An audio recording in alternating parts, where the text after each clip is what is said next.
The last part of this is the most difficult part, getting these off. Now, if they're on top of the plastic, it's very easy. You just move your thumb along the side and get one whole thing, and then you can rip it off like that really easily. But, unfortunately, if it's like this, what you need to do is open up the DVD and just slide the artwork completely out. I'm going to use the same exact technique, but you got to be very, very gentle. But I'm just only doing this to show you that it's possible. You got to get a corner up, and then see this one's not going to go easily.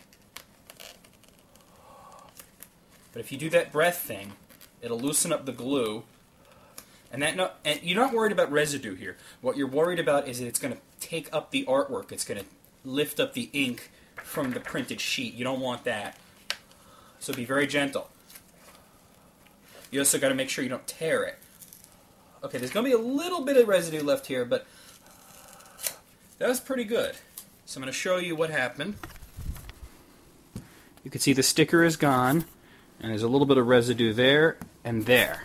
Now, actually, you could use the same technique to get rid of the residue here, but make sure you don't wet your thumb too much, because you don't want this to get wet, or else you're going to get water damage. So just kind of, like lick a little bit, and then try and do more of a scraping, not a rubbing.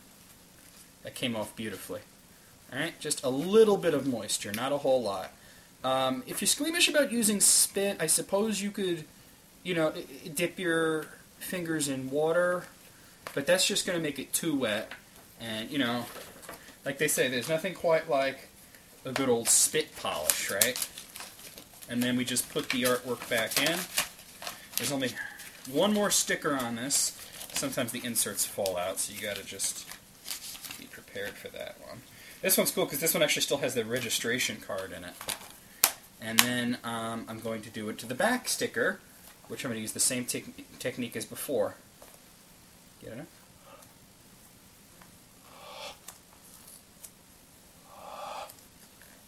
I'm doing this one a little faster. Okay? And there's just a little tiny itty-bitty bit of residue, which I'm just going to scrape right up, because there's not enough of it to bother.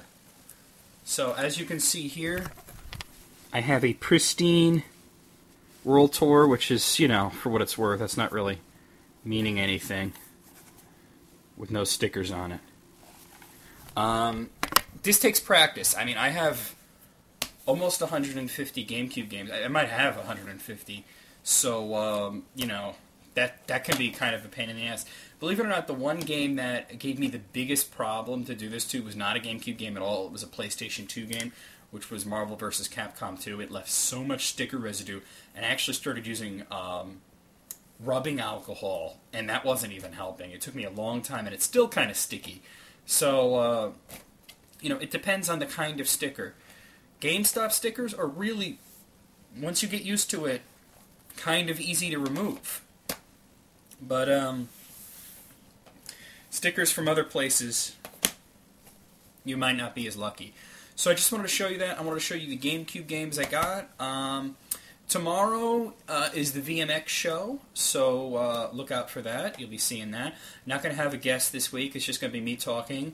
I do want to catch up on a lot of things I want to talk about. There's one particularly annoying thing that happened here on the channel in the last couple of days that I'm going to address on the VMX show. So if you were witness to that and you thought it was kind of funny or whatever, check out the VMX show tomorrow. Of course, I'll post a video here to let you know that the VMX show is available, and if you're following the RSS feed, you'll see it there, and of course I'll have the direct download link for you. Somebody messaged me about the VMX show, saying that they were having a hard time getting the MP3 to play in Windows Media Player. By the time I got back to them, they got it working, which is wonderful.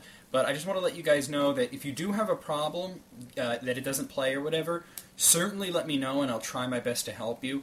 But try and give me more information than just the episode you're trying to listen to and the media player you're using. Like what version of it are you using, and also, just try and give me as much information as possible. Like, are you doing it in a media player?